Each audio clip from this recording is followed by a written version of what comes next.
চলো খেয়ে নি। আজকে সর্ষে আর সর্ষে, বাড়িময় সর্ষে সর্ষে সর্ষে। নমস্কার, আমি মিমি। আমার আজকের নতুন আরো একটি ব্লগে তোমাদের সবাইকে অনেক অনেক স্বাগত। আশা করছি তোমরা সবাই খুব ভালো আছো, আমরাও ভীষণ ভালো আছি। আজকের আমার ব্লগটা শুরু হচ্ছে একটা রেসিপি দিয়ে। বাটা মাছের একটা রেসিপি তোমাদের সাথে আজকে শেয়ার করছি। বাটা মাছগুলোকে ভেজে নিয়েছি, 2 পিস বাটা মাছ এখানে আজকে আমি বানাবো। তারপর আমি ওই তেলেই কিন্তু কালো জিরে আর শুকনো লঙ্কা ফোড়ন দিয়ে দিলাম। এদিকে আমি সর্ষে আর পোস্ত পেস্ট করে নিয়েছিলাম, সেটা এর মধ্যে অ্যাড করে দিলাম। আর দিয়ে দেবো সামান্য হলুদ। দিয়ে খুব ভালো করে এটাকে কষিয়ে নিই। খুব ভালো করে মশলাটাকে, সর্ষে পোস্তর যে মশলাটা সেটাকে খুব ভালো করে কষিয়ে নিচ্ছি। কষিয়ে নেওয়ার পর দিয়ে দিব ঝোলের জন্য পরিমাণ মতো জল। খুব বেশি তো ঝোল হবেই না সর্ষে পোস্ত।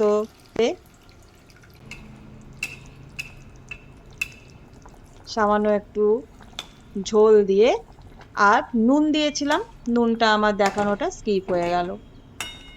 তো দেখো ফাইনালি তৈরি হয়ে গেল একদম ঝোল ফুটিয়ে, মাছ দিয়ে ফুটিয়ে নিয়ে এবার গ্যাস অফ করে নামিয়ে নেব। দেখো দেখতে কতটা লোভনীয় হয়েছে। এটা দেখতে যতটা লোভনীয় হয়, খেতেও কিন্তু অসাধারণ হয়। তোমরাও কিন্তু একবার অবশ্যই এটা ট্রাই করো। চলো তাহলে এবার নামিয়ে নিই।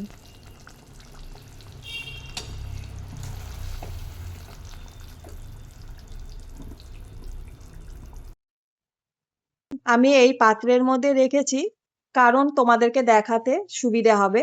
একদম মাখো মাখো হয়েছে, আবার কিন্তু গ্রেভিও রয়েছে। পাত্রের নিচে দেখতেই পাচ্ছ যে গ্রেভিটা রয়েছে, আর মাছের গায়ে দেখো সর্ষে পোস্তটা লেগে লেগে আছে। বেশ গা মাখা একটা রেসিপি। খুবই লোভনীয়, খুবই টেস্টি একটা রেসিপি। ছোট্ট করে তোমাদের সাথে শেয়ার করলাম। তোমরা কিন্তু অবশ্যই কমেন্টে জানিও যে তোমাদের দেখে কেমন লাগলো আজকের রেসিপি। তো চলো এখন আমাদের লাঞ্চের টাইম, লাঞ্চটা করে নেই।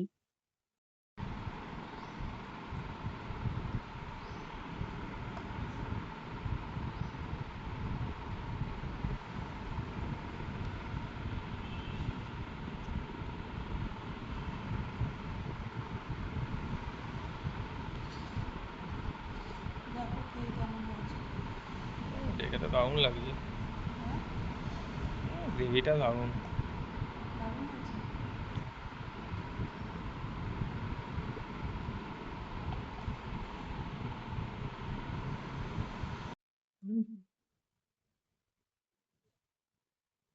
ভালো হয়েছে।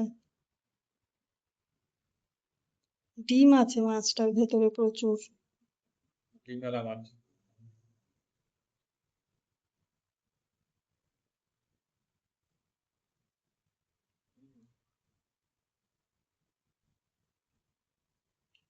মাছটা টেস্টি। এরকম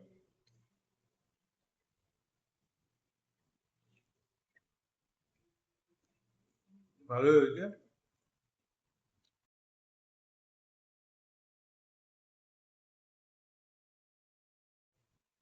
অনেকদিন পর সর্ষে পোস্ত দিয়ে করা হলো না। এরপর হবে ইলিশ দিয়ে। হ্যাঁ, আসুক আগে ইলিশ। বৃষ্টির চাপ হবে, ইলিশ উঠবে, হ্যাঁ তখন সেটাই। ইলিশ দিয়ে। কি দিয়ে করেছি বলো তো? সর্ষে, সাদা সর্ষে, কালো সর্ষে আর পোস্ত। শুধু সর্ষে দিয়ে করলে এই অন্য স্বাদ, এটা আবার অন্য স্বাদ। সর্ষে দিয়ে করলে তিতকুট ঠিক হয়। না, আমি করলে তিতকুট হয়। আমরা সব সর্ষে দিয়ে করলে হ্যাঁ। তিতকুট হয়ে যায়, তিতকুট ভাবটা নেই, ওটাই বলি। না না, বলছি আমি সর্ষে দিয়ে যখন করি তিতকুট হয়, সেটাই। সর্ষে বাটারও একটা ব্যাপার আছে। তো চলো খেয়ে নিই। আমি আবার এখানে একটা আলাদা তরকারি করেছি, একটুখানি ঝিঙ্গে দিয়ে আর এই যে কাঁকরোল দিয়ে সর্ষে দিয়ে, অনেকদিন থেকে খাওয়ার ইচ্ছা, তাই করলাম। তো চলো খেয়ে নিই। আজকে সর্ষে আর সর্ষে, বাড়িময় সর্ষে সর্ষে ওর মধ্যে সর্ষে একটা পোস্ত। চিংড়ি করাও দরকার ছিল। চিংড়ি? হ্যাঁ, চিংড়ি ছিল না তো। এবার চিংড়ি করলে ওটা সম্পূর্ণ হতো। নতুন, মানে মাথা টাথাও আঁচড়ানোর সময় পাই না, দেরি হয়ে যাবে তোমার আবার রান্না দেরি হলে। চলো খেয়ে দেখি এটা। তুমি এক ফোঁটাও নিলে না এটা। এটাই যথেষ্ট। কি হয় একটু চিংড়ে খেলে? ডায়লগ চলে না ফেসবুকে, কি? সবজি খানে का एक तरीका, হুম, बकरी को खिलाओ, तो बकरी को खाओ। এরকমই করতে হবে। ওই একটা কে যেন বলেছিল যে মাটন তো নিরামিষ, কারণ সে তো ঘাস লতা পাতা সবজি খায়। তাহলে সে কোথা থেকে আমিষ হলো, ওই অবস্থা আর কি। চলো খেয়ে নিই। এখন বাজে দুপুর 3:30। এই 3:30-র সময় সব কাজকর্ম শেষ করে এসে একটু বসলাম। এখন একটু রেস্ট করার সময়। তো একটু শুতে না শুতে বা একটু কিছু করতে আবার তো সন্ধে লেগে যাবে। তবুও একটু কাজকর্ম করব, একটু রেস্ট করব। আর সেই যে সকাল 11টা নাগাদ আমি রান্না শুরু করেছি, রান্নাঘরে সমস্ত কাজকর্ম করে আজকে কিছু সবজি কেটে রেডি রেখেছি, সব করে রান্না বান্না করে একদম সব রান্নাঘর পরিষ্কার করে গ্যাস পরিষ্কার করে দুপুরে খাবার বাসন কোসন মেজে এবার নিশ্চিন্ত হয়ে ঘরে আসলাম। তো যাই হোক, আবার একটু বসে জিরিয়ে নিই, তারপর তো আবার কাজকর্ম শুরু হবে, জামা কাপড় ভাঁজ করো, এটা করো সেটা করো। আর কি রোদ দেখো এখনো আমাদের এখানে। দাঁড়াও দেখাচ্ছি। দেখো আমাকেই দেখা যাচ্ছে না একদম। দেখো বাইরেটা কি রোদ। একটু রেস্ট করে উঠে জামা কাপড়গুলো ভাঁজ করলাম।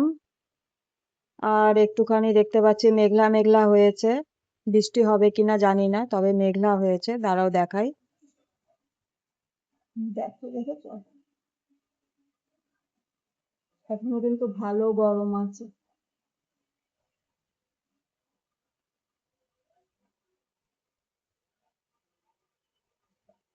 আমি জানলাটা একটু বন্ধ করে দিয়েছিলাম, অত রোদ ছিল তখন। এবার চলে এলাম আমার ব্যাগের কালেকশন তোমাদের দেখাতে। না না, একদমই তাই না। আসলে ব্যাগগুলো এতদিন এত একটা মানে ব্যাগের মধ্যে রাখা ছিল, চাপা পড়ে ব্যাগগুলো, অনেকগুলো ব্যাগ আমার অনেকটা জায়গা নষ্ট হয়ে গেছে। তাই আমি নতুন বাড়িতে আসার পর যখন ওয়াল শোকেসটা পেয়েছি, আমি ভাবলাম ব্যাগগুলোকে এবার এইভাবে রাখা যাক, তাহলে এরা একটু শান্তিতে থাকতে পারবে। প্রচুর ব্যাগের কোনা বা এরকম উপরে যে স্ক্রিনটা মানে চলটাটা থাকে সেটা উঠে গেছে। তো কিছু এই ব্যাগগুলো তাও একটু ইউজ করার মতো আছে। ডিসিশন নিলাম যে না, ব্যাগগুলোকে এইভাবে রাখা হোক, কারণ এগুলো আমার ভীষণ পছন্দের ব্যাগ। এখানে আমার একদম মেয়ে বয়স থেকে শুরু করে ব্যাগ আছে রয়েছে, তারপর হচ্ছে আমার বিয়েতে গিফট পাওয়া রয়েছে, তারপরে যেমন আমাকে অনেকে আমার ভাই, তারপর হচ্ছে আমার দিদি, এরা গিফট করেছে, সেই ব্যাগগুলো রয়েছে। তাই আমার ভীষণ পছন্দের সব কালেকশন রয়েছে এখানে। আর বহুদিন বহু বহু বছরের ব্যাগ আছে এখানে, যেগুলো আমি ভীষণ যত্নে রেখেছিলাম। এখানে কয়েকটা ব্যাগ আমার মাও আমাকে দিয়েছিল, আর কয়েকটা ব্যাগ আমি দু একটা ব্যাগ যখন আমি বিয়ের আগে জব করতাম তখনকারও রয়েছে। আর ওই যে রেড কালারের ব্যাগটা, ওটা হচ্ছে আমার ভাইয়ের বউ আমাকে গিফট করেছে। আর এরকম অনেক ব্যাগ রয়েছে। তারপরে বিয়ের টাইমেও আমি এক দুটো ব্যাগ পেয়েছিলাম, সেই এক দুটো পার্স আর কি। ওগুলোও রয়েছে। তো সব মিলিয়ে আমি এখানে এবার যত্ন করে রেখে দিলাম।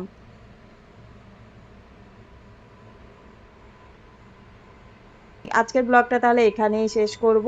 আজকের ব্লগটা যদি তোমাদের ভালো লেগে থাকে কোনো অংশে, অবশ্যই লাইক কমেন্ট শেয়ার আর সাবস্ক্রাইব করে পাশে থেকো। আবারও দেখা হচ্ছে তোমাদের সাথে পরবর্তী নতুন আরো একটি ভিডিওর সাথে। ততক্ষণের জন্য তোমরা সবাই ভালো থেকো, সুস্থ থেকো, সাবধানে থেকো। আর আমার ব্যাগের কালেকশন ছোট্ট করে তোমাদের সাথে শেয়ার করলাম, কেমন লাগলো জানিও। তো সবাইকে এখনকার মতন টাটা।